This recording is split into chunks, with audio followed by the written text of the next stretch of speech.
Welcome back to the 12th edition of the Brotherly Love Ball podcast. I'm Christopher Colman here with Theo Kuchar, and we'll be wrapping up the first week of MLS play as well as the Union's game in the CONCACAF Champions Cup. So we'll just start it off with last week's game against Defense Force on Wednesday. A huge Union win here, Theo. What did you think about the game? Yeah, 5-0. I think it was pretty much expected how Defense Force was going to come out. It was really sloppy.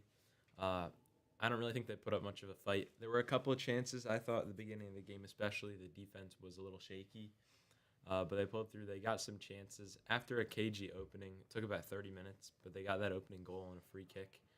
I think overall they looked pretty good for the most part. It was a weaker side, but they looked solid. They were moving the ball around. Kevin was looking energetic when he came in. Got an assist too. Stas starting his first game. I think he looked energetic. He made some good runs. Overall, I think it was a decent performance. They got the job done, and obviously they have the second leg coming up, and I don't think it'll be anything the same. I think the Union will just stay in and try to keep the shutout. What do you think? Yeah, like you said, I thought it was pretty scrappy at the start, and nice goal from Milowski on the free kick to really kick off the game and get things moving. Stas, I like to see Stas in there. Obviously, his first start, and like you said, he looked energetic. I think he's going to get a lot more time, and it was interesting to see them play him out on the left. Aladu obviously got a goal as well. Damiani had the brace. Cavan won the penalty kick. He looked pretty good when he came in. He was like really moving around, and obviously the defense force, they just played very scrappy and lots of fouls, pretty dirty, but it's what we expected and a great win for the Union overall. Yeah, I think Kevin, he came on just making all those runs, opening space up. You saw that happening. He was getting foul after foul. Obviously, Defense Force, when you come out and you play those smaller CONCACAF teams, they go down, especially at home. They start headhunting, you could say, with the fouls. We saw a lot there. Kevin himself took a couple nasty slide tackles. They did get sent off. He'll obviously miss the next game. Forget who it was, but overall a good performance from him. I like the energy. Yeah, definitely. And then looking forward on Saturday, we had the game against DC United, obviously a 1-0 loss for the Union. Not what you want to see from the team. I thought we came out, we just didn't look like a team that's played together a lot. Obviously a lot of new signings, new players, but the team just didn't gel very well, I thought, and it just looked flat and was not a good game for the Union. Yeah, obviously there was no energy. I don't know. We probably got ahead of ourselves after that Defense Force win. It was a weaker side. We couldn't have taken too much out of that, but they just looked dead. They didn't look anything like they played last year. Obviously missing Westfield after he got injured. In warm-ups, they said, possibly a hamstring. But obviously, it wasn't a good performance. They did not have the energy. It looked like they did not want to be out there. And like we said last year, the way they played out the back, it was way too narrow. They gave up way too much out wide. Just giving up like tap-ins, just wide open runs, getting outnumbered on defense, which you can never do. Obviously, they gave up 2 goals to Ty Brebo. One was called off for offsides on the earlier run. But again, both of them, I feel like they're avoidable mistakes with the way they set up the back. But they want to play energetic. They want to try to play energetic on the counterattack and push numbers forward. But they don't recover quick enough, I don't think, to stop the counterattack that half the league pretty much plays. Yeah, like you said, obviously when you're sending guys up on corners, as we did, obviously Macanio's all the way up, and you've got all your defenders up, maybe 2-3 guys at the back at most. You got to be ready for that counter, and I think they really exposed Finn Sundstrom in the DC game, and I don't know if it's necessarily Sundstrom's not ready for the big stage, as it is just he's playing a different position. We know he's more of a center back. They had to put him in at left back, like you said. You're probably thrown off coming in during warm-ups, and you hear Westfield's not going to play, and now Sundstrom has to make his debut at left back, where it's probably not his favorite place to play.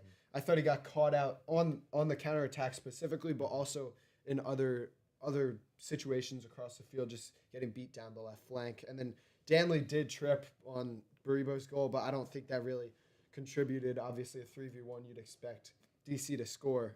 Overall, tensions were so high. Baribo, we knew he'd want to come back and get blood, and obviously he got the goal, but it looked like he was headhunting Sari Larson, who really put up a fight with him. You got to love to see it from Larson, for me at least. He was a real leader back there, really strong. Baribo could have been sent off, honestly. I was surprised they didn't check it, and then right at the end of the first half, Harriel goes down, and they didn't even check that for the penalty either, which while watching, I said to my dad, like, they got to check this. This is pretty clear. He makes the big touch, but he does get fouled. So maybe 2 tough calls there, but overall, you got to win these games, especially DC. We were undefeated in 9 games against DC, and obviously last time showed them out in the last 3. Yeah, and last time we played them in DC, 6-0 win, I believe, in September. So not what you want to see. It was good to see other guys get in. Cavan came in. He looked really good. That's been the bright spot through the first 2 games. Cavan's been looking really good, and he's going to get more minutes. I think it's pretty clear. Anello came in. Anello looked dangerous. He had some chances. And the Union ultimately still fought till the end, and they did look like a team that wanted to win the game in the second half. So, it's tough to take away too much from the first game of the season where you've got a team of mostly new guys, actually, and they didn't play together on Wednesday last week. So it's a tough call. How much of an overreaction is this to the game? But I don't think we can worry too much yet, but definitely some clear things to work on. Yeah, I think going back to what you said with McHugh getting too high up again with being too narrow at the back, I like how they have him up there because he's really good with the corners. I really liked his goal against Defense Force on that corner. But yeah, it just leaves too much in the back because you push him up to almost playing like a center forward on the corner. And you expect them to come back, and they're just going to get caught out a lot there.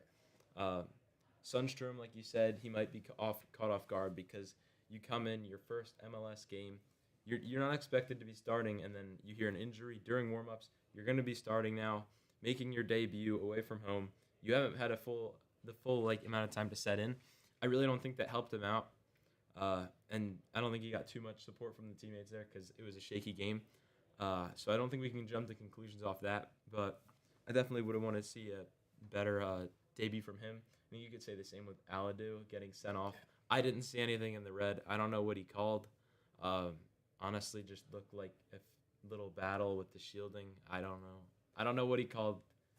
Did they say anything on? It was unclear why he got the red, but for me, he must have said something because that push on the shielding, that's not a red card. Maybe that's a yellow card. That's a foul, maybe a talking. Turns around, clearly said something, and then the ref just loses it right away.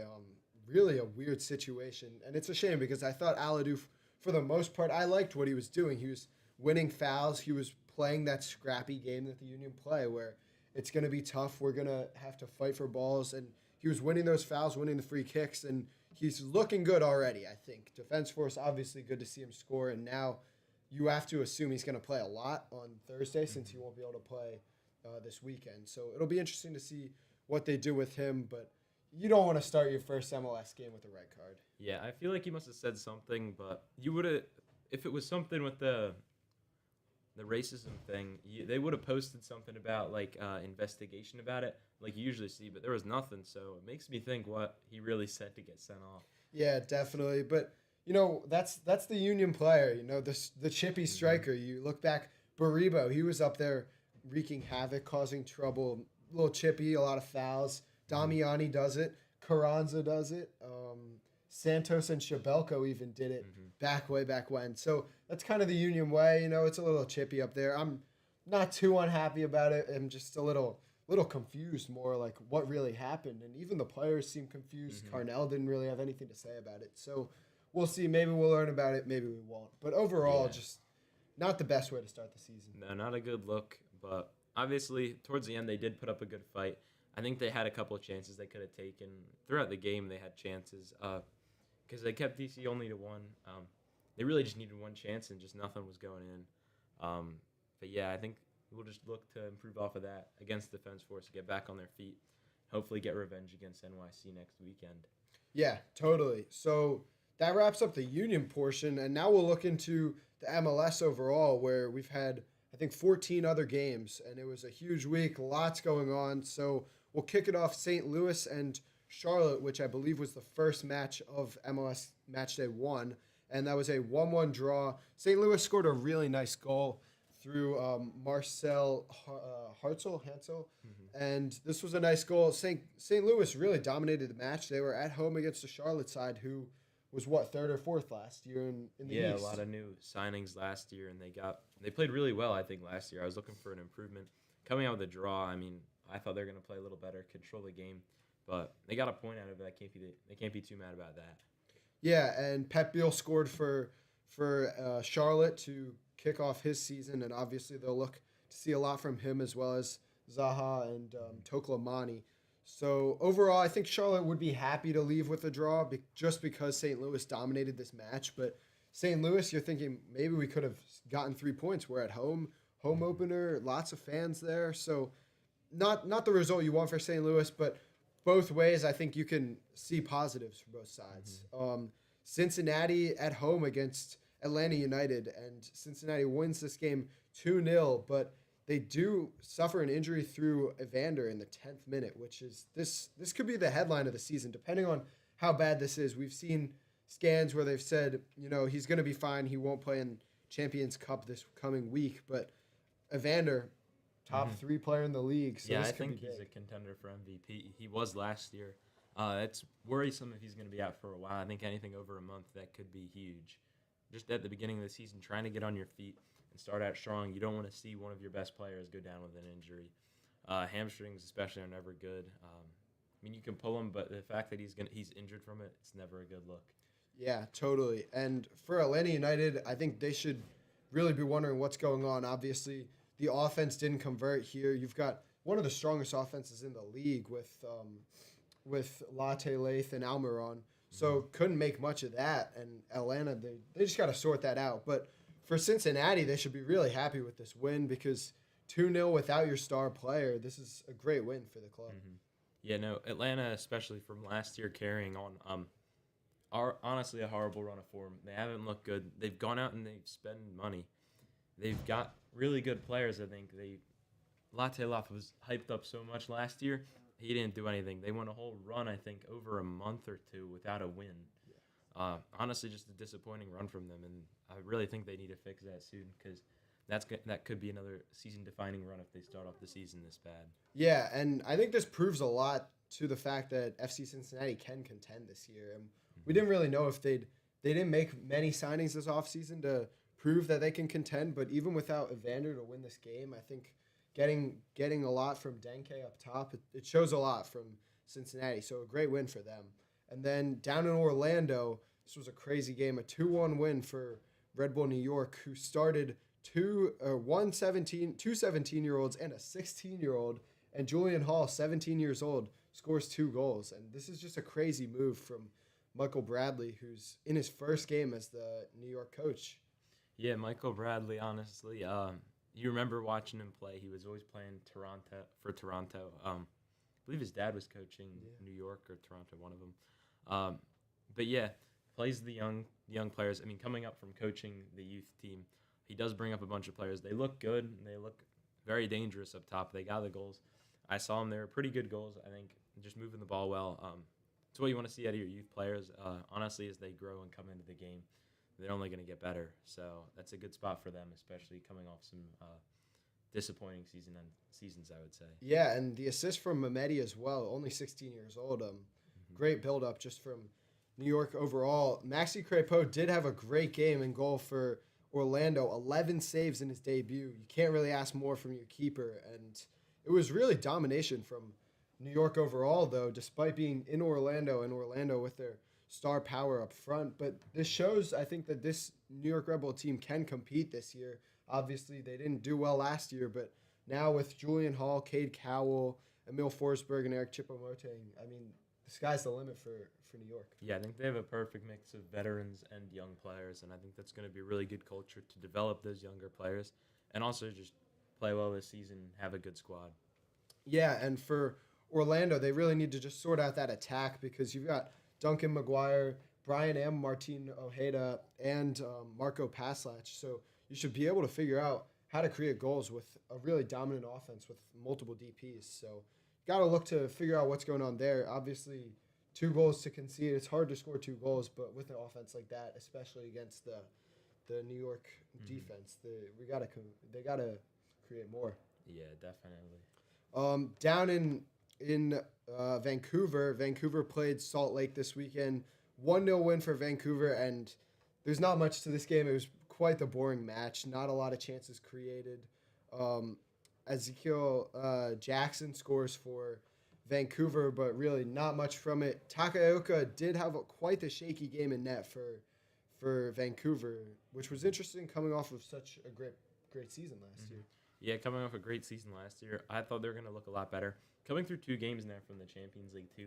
They tied Cartagena's 0-0. I honestly thought they were going to put a beat down on them. And then coming in 1-0, there's no attacking firepower. Complete opposite from what we saw at the end of last season. They put 6 on the Union, who ended up winning the Shield. But honestly, I've just been surprised they've got held to a shutout by a CONCACAF team, and then only putting one on Real Salt Lake, a really boring game. Honestly, was expecting more from them. They got the 3 points, which is what they needed, but obviously you're going to look for them to hopefully improve. Yeah, and with an offense like Brian White, Thomas Muller, Aziel Jackson, Sebastian Berhalter, you want to create way more, obviously. And then on the RSL side, I think this is a great result for RSL, who only gave up 1 goal in Vancouver, one of the hardest places to play. And I think they might push for that 3-7 range for the Western Conference. Yeah, I think they're going to be a dangerous team this year. Obviously, you don't want to start with a loss, but it's away from home. Only 1-0. I think they can take some positives from that. It wasn't like they played horrible. They can definitely take that into some of their next games. Yeah, and then moving on, Austin FC versus Minnesota United. This game in Austin, a packed crowd, and a 2-2 draw, which you can look at it positively for both sides. I think either team could have won this game. It was a pretty even game. I thought Austin would pull away when they scored the second goal, but they didn't. All 4 goals on crosses, 2 of them on corners. And Yeboah had a really nice finish to get the equalizer to go 1-1. Yeah, obviously a bunch of good performances around both teams. Really even. Like you said, the crossing, the service is a huge part of that. I think they both like to play out on the wings and just settle in. I think they just gave up a little too many options in the middle. But overall, I think it was a pretty solid performance from all of them. Brad Stuver, as usual, playing pretty well in net.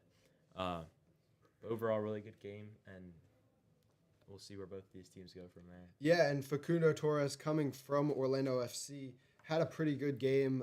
He had the assist to open the game, nice cross on the corner. So it'll be interesting to see how he does for the club. And then moving on, FC Dallas versus Toronto FC. Dallas wins this game 3-2 on a brace from Peter Musa, but this was a really close game that I thought Toronto almost broke through and got the win. They had the better chances, and when they played well at the back, they didn't concede, and all 3 goals were honestly just poor defensive errors. Mm-hmm. Yeah, obviously, Toronto, you could be worse, obviously, coming off the last couple seasons. The internal turmoil, just overall, the whole organization has been going through some rough times. I really think that they're going to be a decent team this year. They've got some new signings. Josh Sargent coming in, from what I've seen. It'll be impressive to see what they can do, but it's not a horrible start to the season. Pretty good looking for Dallas, but we'll see how it goes from there.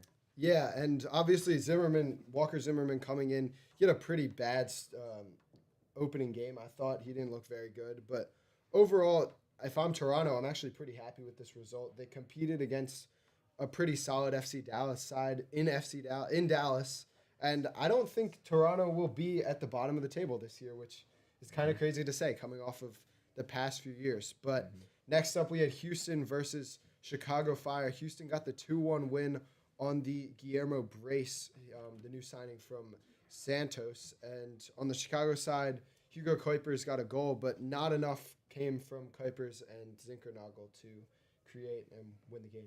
Yeah, like we said in the past, Chicago, they're just not clinical enough. They do get their chances. They look good when they click, but it wasn't enough today. Saturday. But yeah, overall, it could be worse. I mean, you could see no connection up top, but they did get that goal. It was a good goal, but obviously they needed some more. Houston, I think, was just a better team that day. And, I mean, obviously for Chicago, you still just need the team to gel together, I think. Once they finally get that chemistry, if they're ever going to get it, they're going to be a dangerous team. Yeah, I mean, last year Chicago scored so many goals, but the problem was the defense. And again, I mean, you give up 2 goals away. That's not too bad.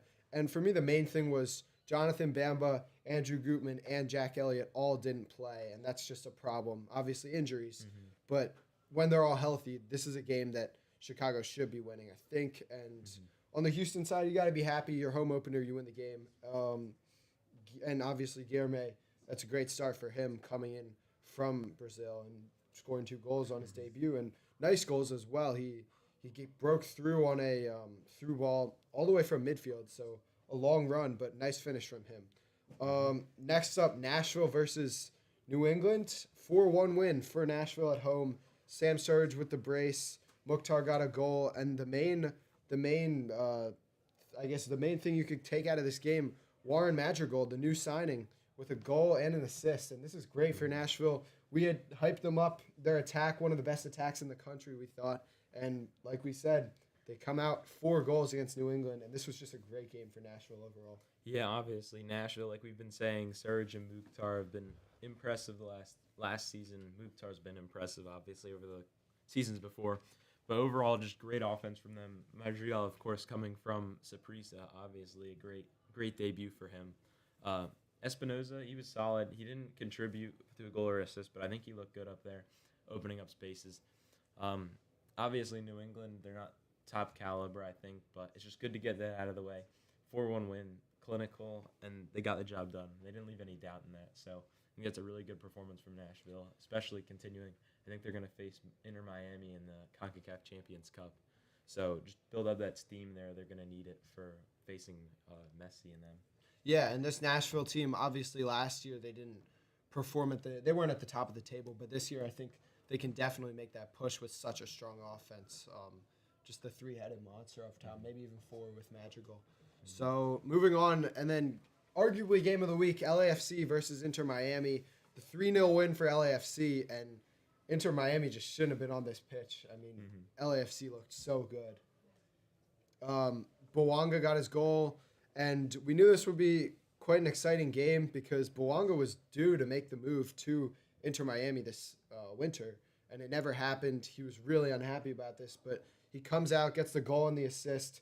Nice little flick over Dane St. Clair. I don't know what St. Clair was doing all the way out.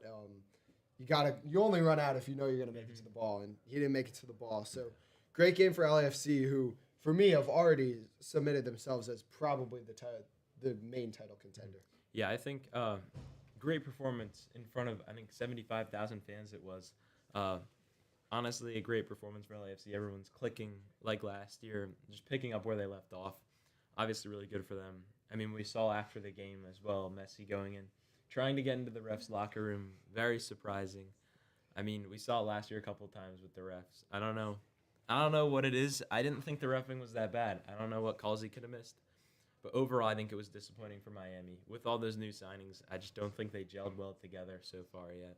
Yeah, totally. And Betarambe, the new Miami signing, obviously, he didn't really create much up front. And on the other end, Son, he had his assist, and when he got subbed off, he looked pretty unhappy. He wanted to go for that goal, but up 3-0, up 2-0, they just wanted to switch it up, and obviously Ordaz came in and he got the third goal. So great game for LAFC overall, and Miami's definitely going to need to figure out what they're doing, gel better. Obviously, very different this year without Suarez, Alba, and Busquets, so they'll definitely need to just switch it up in general, figure out what's going on. It's very surprising overall because we all thought it was going to be Miami and LAFC contending. Based off that, I don't think Miami's near that yet. I don't think so. I think it's just going to be LAFC at the moment. And then obviously going into the next one, San Diego. Great performance taking care of business against Montreal, I think. I think they're going to be them and LAFC. I'm looking forward to the two of them playing. What do you think? Yeah, totally. 5-0 win. The attack worked out really well. Lozano, controversial move from San Diego to not extend Lozano and to decide to move on from him, but already 5 goals in their first game. Clearly the attack is running, and this is just a great performance for San Diego, as you said. For Montreal, obviously, it's going to be tough to go out west first game of the season, but you can't give up 5 to San Diego. And Dreyer looked really good, as we knew would happen. 2 assists. Pellegrino got a goal. So just a great performance overall for them. Yeah, very clinical, just taking care of business again at home.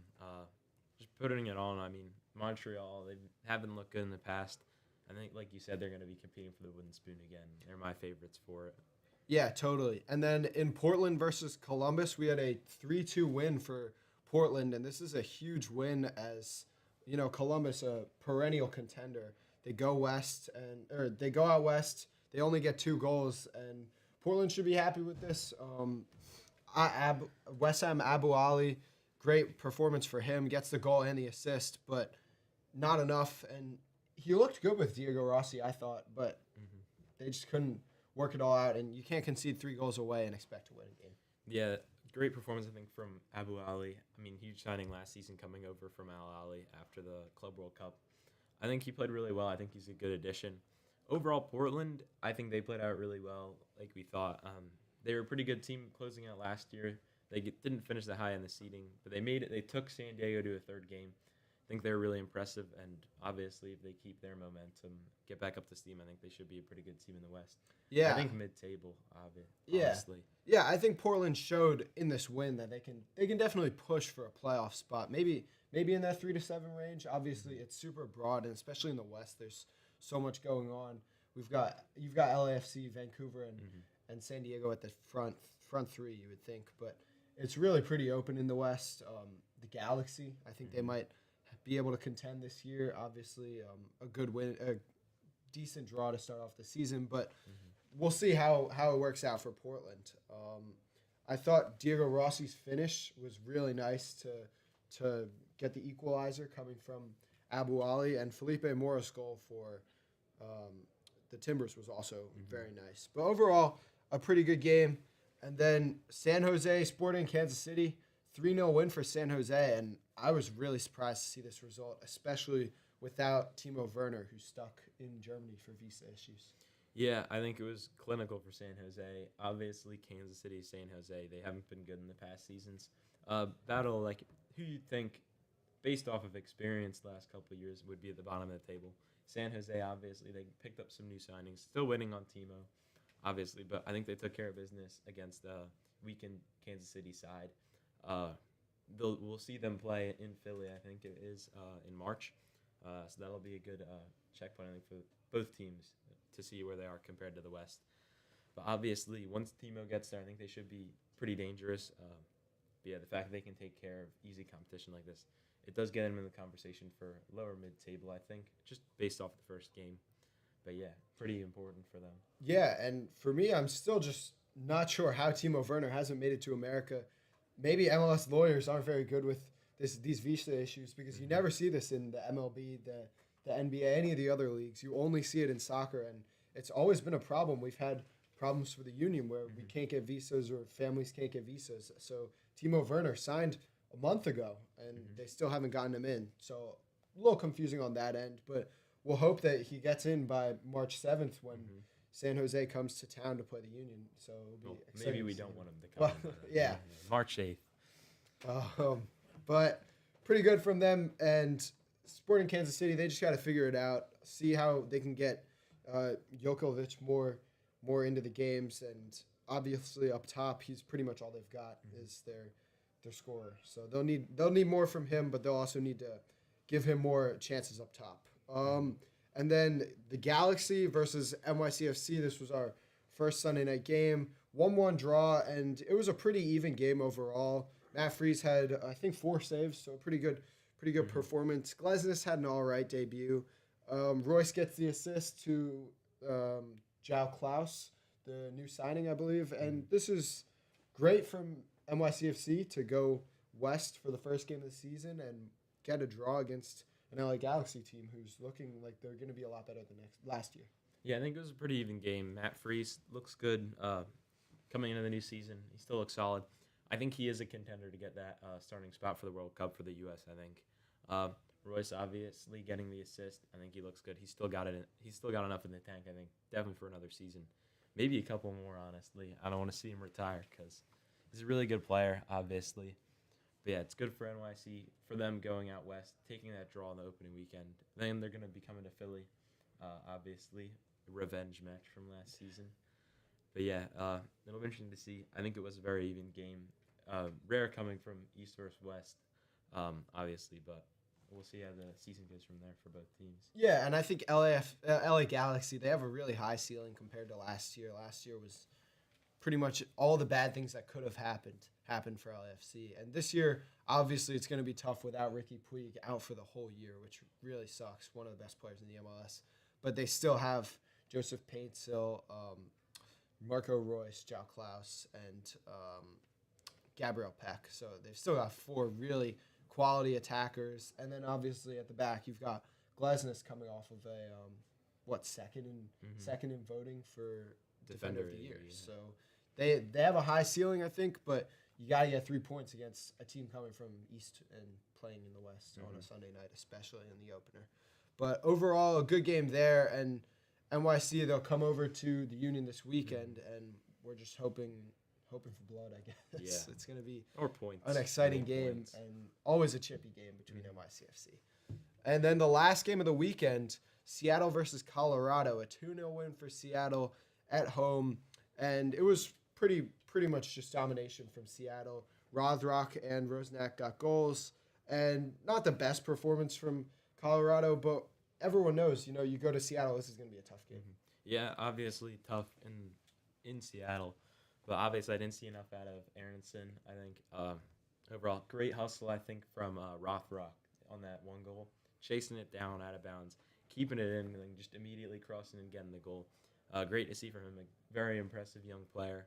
But overall, their attack is coming together really strong after last season. They went out and bought a lot of players like Jesus Ferreira. They're all gelling together well this season. They didn't get it all together last season, I think. But I think they're going to be a pretty dangerous team this year, and I'll be looking forward to see them play. Totally. And that attack, Ferreira, Rothrock, Rosnack, and Jordan Morris, there's a lot out of those four, as well as when Pedro de la Vega comes back in that April to May timeframe, they're just going to be even stronger. So a lot to look for from that Seattle team. And I think they'll push for a higher seed in MLS. Maybe that 4 seed, obviously. Home playoff spot. Like we said, I think. the three strong teams in the West, but you sometimes overlook that Seattle team is really strong. And that really wraps it up for the MLS games. But overall, any thoughts on week 1? Yep. I think Miami, obviously, very disappointing. They couldn't do it. Couldn't get it done in front of 75,000 people in the Coliseum. Obviously, Messi having a breakdown at the end there. Still don't know what he was arguing about. But even Suarez couldn't hold him back, obviously. I don't know what to think last year, trying to grab a ref's neck. I don't know what to expect anymore from him. I feel like he was a lot more composed over in Europe. I don't know what it is now, but it just makes you wonder, what do you think he's going to do when he actually gets a bad call going the other way? Yeah, I mean, totally. And I think we're nearing the end of the line for Messi, obviously. I think production's going to go down a lot this season, to be honest. I don't think – well, he'll be in the MVP talk because it's the MLS, and they need him to win it. But I don't think statistically and just true output we'll see as much of a strong year for Messi. And I think we'll see some of these younger guys who have been so strong who could go to Europe and have even better careers. Your Evander, your Zinkernagel, Dreyer. I think these guys are going to just take over and prove that they are way better than Messi. Yeah, same with Suarez. I think another disappointing year, coming in. Well, the second half. The beginning of last year was pretty good. Obviously getting older. You can see him when he was coming on last year. Just not having the energy. I feel like he's going to drop off too. Obviously, they're still going to get stuff done up there because it's Suarez and Messi. But I think just overall, it's going to be a little bit of a drop off. And honestly, maybe based off the first game, I think they're a little overhyped for this season. But obviously, it's only one game. They can always bounce back. But yeah. Yeah, for me, I think my main takeaway is that this Cincinnati team is going to be a contender, and they're looking a lot better than we thought. To win without Evander, I think this is a really great win against one of a team that should have a strong offense in Atlanta, and they hold the clean sheet. So this is a really good win for me, and as long as Evander comes back soon, I think that this Cincinnati team will push for that number 1 seed in the East, as well as Nashville. I really liked what Nashville did this weekend, 4-1. Just a great win overall, and Surridge played well, Mukhtar played well, Madrigal played well. Yeah, just very impressive from Nashville, I think. Definitely outshone Messi and the gang. Yeah, totally. Well, that's going to wrap us up here. Thanks for watching. I'm Christopher Colman here with Theo Kuchar. We will be back either later this week or next week to wrap up the next week of MLS soccer. Thank you.